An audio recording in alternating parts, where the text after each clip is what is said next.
"We convene to discuss an anomaly among the stars," he announced, his eyes narrowing as he waved a clawed hand, projecting a hologram of Earth into the air.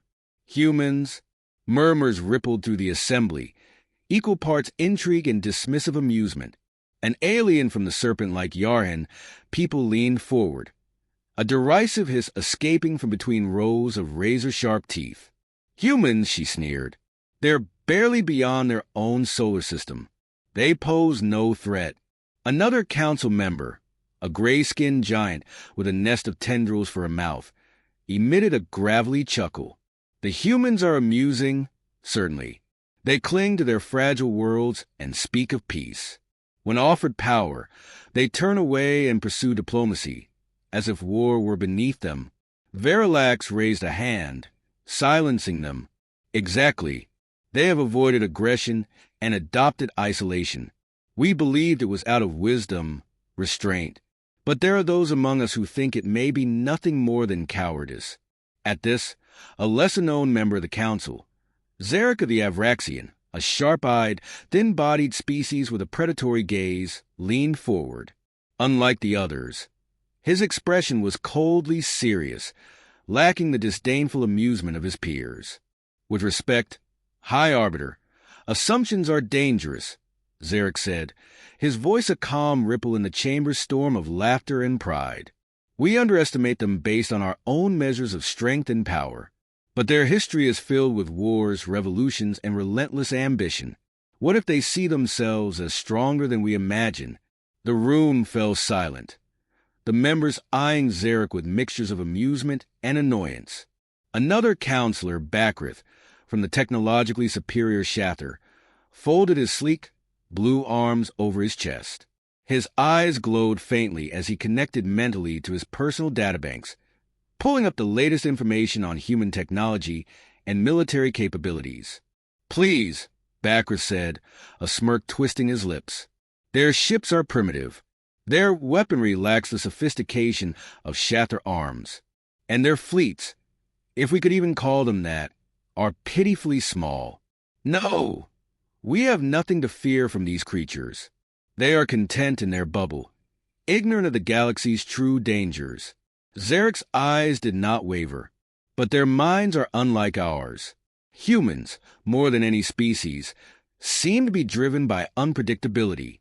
They might surprise us. High Arbiter Verilax X. Rogers with an air of finality. "Enough," he said, redirecting the council's focus.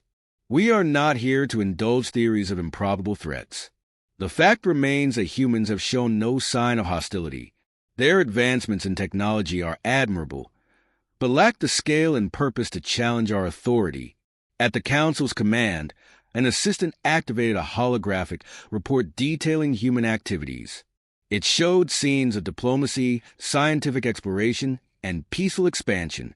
The Council observed with varying degrees of interest, though some, like Zarek, wore expressions of disquiet.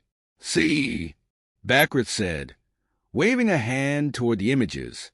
"They are dreamers, builders, perhaps, but warriors, conquerors, absurd. And should they grow too ambitious, we can remind them of their place." A low chuckle spread through the assembly, nods of agreement rippling outward from Bakrith. Zarek, however, held his gaze on the hologram. In his years observing species that clashed, rose, or were destroyed, he had seen this same sense of assured superiority before, and he had seen it fall. "What would you propose, High Arbiter?"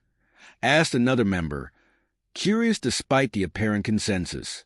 "A message to remind them who rules the stars." Verilax inclined his head slightly. "Indeed, a show of strength would not be unwise. Perhaps a display of our fleet passing close to their nearest space station. Subtle, of course, but unmistakable.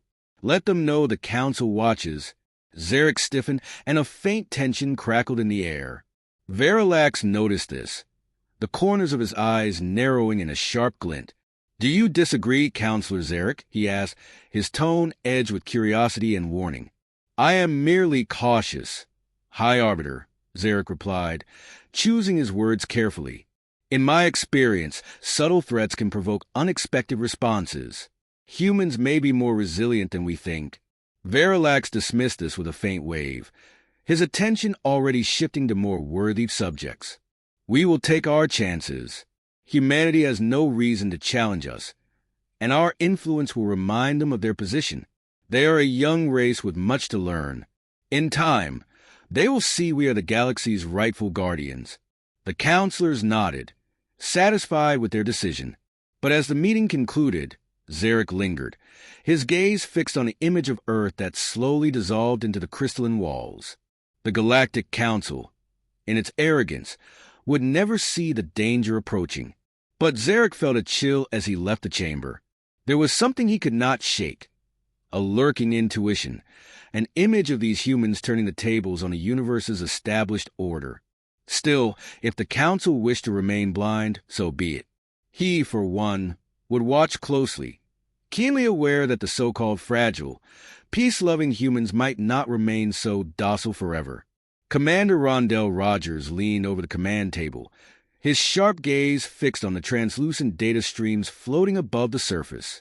The holographic display captured the Galactic Council chamber in remarkable detail, a live feed intercepted by Earth's covert intelligence network.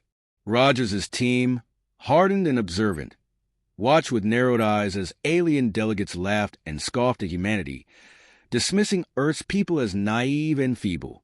The Council's disdainful amusement rippled through the air, palpable even in this holographic echo. A low growl rumbled from Rogers' throat as he clenched his jaw. They think we're weak, that we're soft. His voice, quiet yet carrying a sharp edge, cut through the dim room. A murmur of agreement rippled through the officers encircling him, a select group of Earth's finest, each seasoned in warfare and skilled in strategy. Beside him, Lieutenant Julian Reed, Rogers' trusted second-in-command, crossed his arms and leaned in. His expression was grim, his eyes hard with anger. I always knew they looked down on us, but this? They're mocking us, sir. They think we're cowards. Rogers' gaze didn't waver. They haven't seen what we're capable of. They've written us off because they think we're uninterested in conquest or war. He straightened, pacing slowly around the table, his mind racing as he considered the Council's assumptions and the implications for humanity. Julian leaned closer, his tone barely above a whisper. What's our next move, Commander? Let them laugh and ignore it? Or prove them wrong? Rogers paused, considering his options with surgical precision. The Council's decision to flaunt their military strength by sending a fleet to Earth's borders wasn't a minor insult. It was a threat, subtle but unmistakable. And for Rogers, whose loyalty to humanity ran as deep as the scars on his body, threats were answered with action. We send a message, Rogers said, his voice growing stronger, laced with a quiet fury. One they'll never forget. The Council wants to flaunt their power over us. Let them see what humanity can do. His officers exchanged glances, their expressions sharpening as they realized what he intended. Julian's lips curled into a determined smile. An attack. They'll never see it coming. Rogers nodded, his eyes gleaming with a fierce, calculated resolve. Not just an attack. We're going for their heart, their central planet, their king. We're going to make sure they know humanity isn't a footnote in their history. Lieutenant Colonel Ivan Torres, a seasoned strategist and explosives expert, stepped forward, arms folded across his massive chest. With respect, sir, we're talking about going deep into Council space. Security will be high, and if we fail, we'll start a war we're not ready to fight. Rogers' gaze bore into Torres, unwavering. If we don't act, they'll see us as pushovers. They'll push further, pressuring our borders, taking what they want. But if we strike now, decisively, we show them exactly who they're dealing with. Julian smirked, a glint of fierce loyalty in his eyes. Operation Reckoning. We take the fight to them. A murmur of approval rose among the officers. To them, the Galactic Council's arrogance was a call to action. For too long, humanity had been seen as passive, content to advance in science and exploration without claiming its own authority in the galaxy. Now, they had a reason to change that perception, and a target that would reverberate throughout the universe. Rogers activated a tactical hologram, showing the Council's central planet and the projected positions of their orbital defenses. He gestured to Julian and Torres, his voice a steady, unwavering drum of command. "Here's the plan," he said. "We go in fast, using cloaking and evasive maneuvers. The Council relies on massive fleets, but they won't expect an elite strike team capable of infiltrating their defenses. Once we reach the surface, we'll split into two teams. Team Alpha takes control of their primary communications tower to prevent any calls for backup. Team Bravo will head to the palace and secure the alien king." The officers' eyes were fixed on the map, their minds working in concert as they visualized the operation. Rogers' plans were daring, but they carried his signature blend of precision and audacity, a reputation he'd earned through years of experience on battlefields across Earth and beyond. "Failure isn't an option," Rogers continued, his gaze sweeping across the room. "We're not just taking on a few soldiers. We're dismantling their arrogance, challenging their view of us. This is our message to the galaxy, that humanity will not be mocked or underestimated." Torres's brows furrowed, his face a portrait of concentration. "Commander, what about the risks? If we're captured—" "We won't be," Rogers cut him off, his voice absolute. "But even if something goes wrong, they'll remember that we had the courage to attack. They'll know humanity isn't what they thought, and that's worth the risk." A fierce energy thrummed through the room, uniting them with purpose. Each officer understood the gravity of the mission, the risks and rewards hanging in the balance. They had been assembled precisely for this type of operation, trained for high-stakes missions where one misstep meant death or worse. Yet none wavered. Rogers lifted his chin, his gaze steady as he looked each officer in the eye. "We'll launch within the week.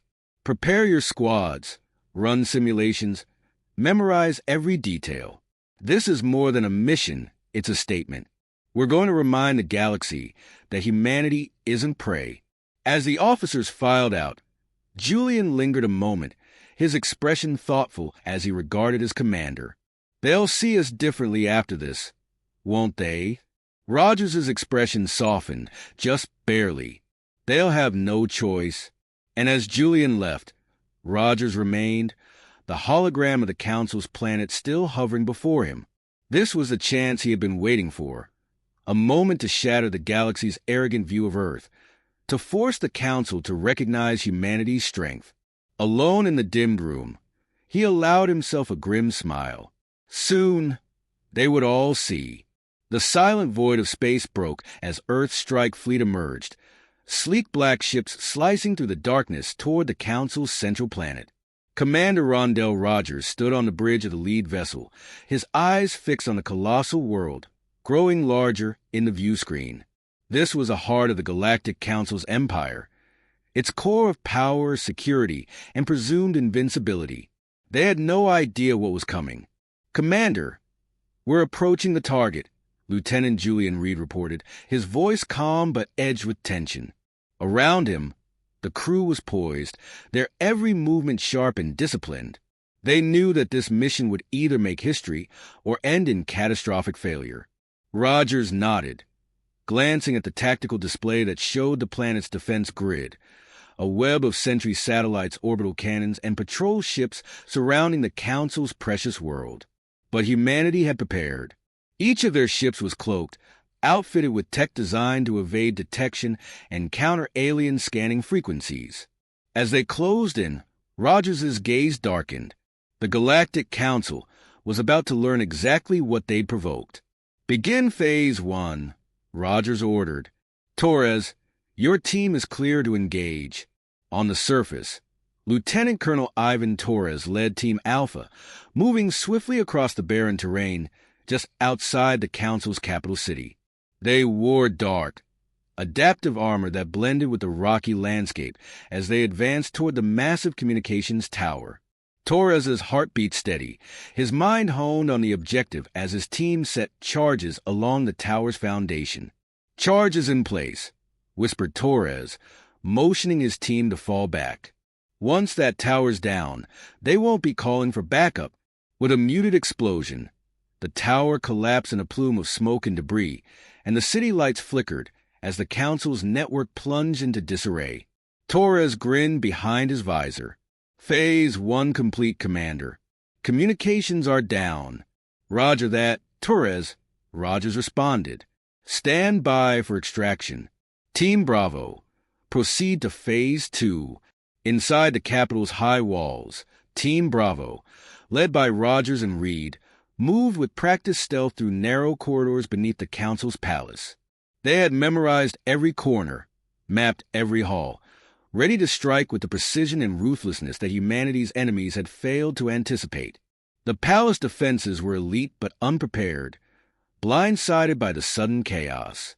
Alarms wailed, yet the Council's forces were stumbling, thrown by their shattered network and the unexpected audacity of the assault.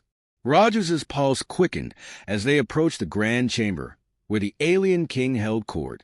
They reached the heavily guarded doors, and he signaled his men to prepare. The guards, a mix of towering, armored creatures with weaponry beyond human comprehension, would have been intimidating to any other foe. But Rogers's gaze steeled, his resolve unbreakable. On my mark, he murmured, his voice a blade honed by years of battle. He counted down and they surged forward, launching a coordinated assault. Blaster fire erupted and the humans moved with lethal efficiency, their training and tactics slicing through the surprised defenders. In moments, the last of the guards fell, and Rogers kicked open the chamber door, stepping into the opulent hall where the alien king sat upon a raised, crystalline throne. The alien ruler, a massive insectoid being adorned in shimmering gold, stared at Rogers with a mixture of shock and anger, his multifaceted eyes narrowing as he took in the intruders. The room's silence was broken only by the faint hum of the humans' armor as they took position around the throne. The king's mandibles clicked in a rapid pattern, his voice a rasping, guttural echo in the chamber. "You dare invade my domain," he spat, his tone a mix of disbelief and fury. Rogers raised his weapon unflinching. "You underestimated humanity," he replied, his words steady and controlled. "You saw us as weak, insignificant. You won't make that mistake again." The king's eyes narrowed further, his many limbs shifting in a defensive posture. "You cannot hope to defeat the council. Your kind will pay for this arrogance." Rogers took a deliberate step forward, unshaken. "It's not arrogance. It's a reminder.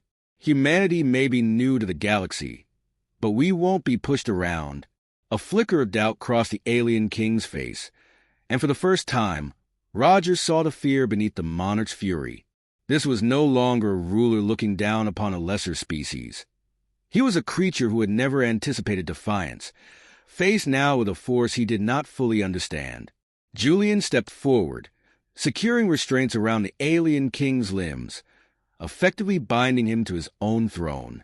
"Extraction team is ready, Commander," he reported, his eyes glinting with satisfaction. Rogers gave a curt nod, casting one final look around the Grand Hall. This was a very symbol of the Galactic Council's power, the place from which they governed and subjugated countless worlds. And now, in its heart, humanity had claimed its first victory. "Prepare for transport," he ordered, and his team moved swiftly, guiding the restrained king toward the waiting extraction ship. As they made their way back through the palace's ravaged halls, the reality of what they'd achieved settled over them. They had struck at the council's very core, capturing its king, a feat no other species had dared, let alone succeeded in. The extraction team awaited them at the rendezvous point, and Rogers took one last glance at the alien city stretching beneath them, its once imposing skyline now fractured and smoldering. This was more than just a mission. It was a declaration, a proof of humanity's resolve and strength.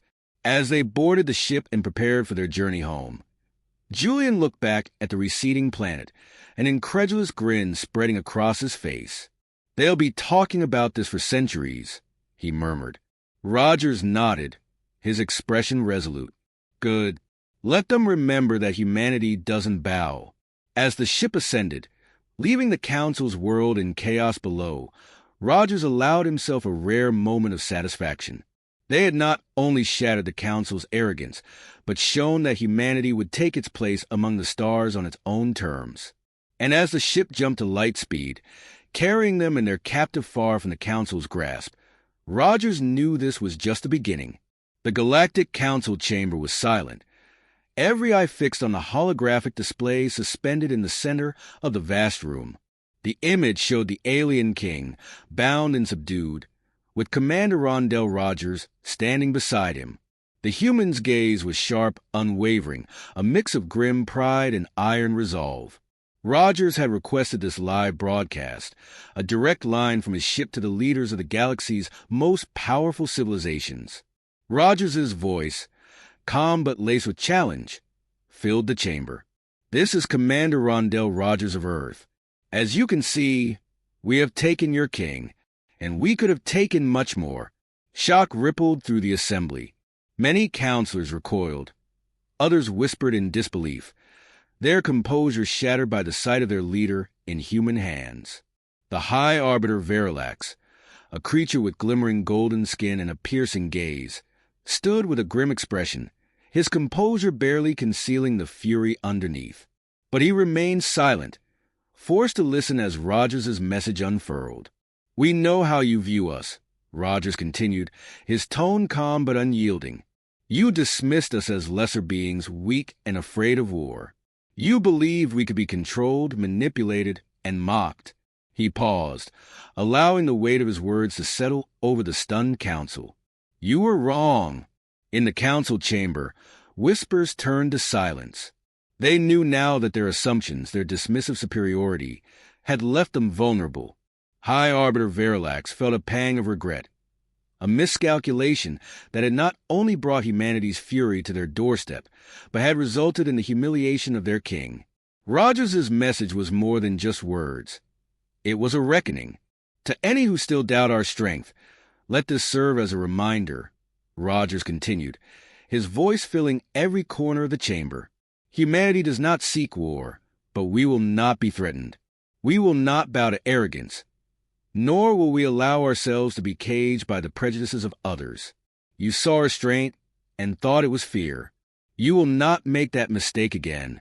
Beside him, Lieutenant Julian Reed watched the faces of the council members flicker in and out of the hologram.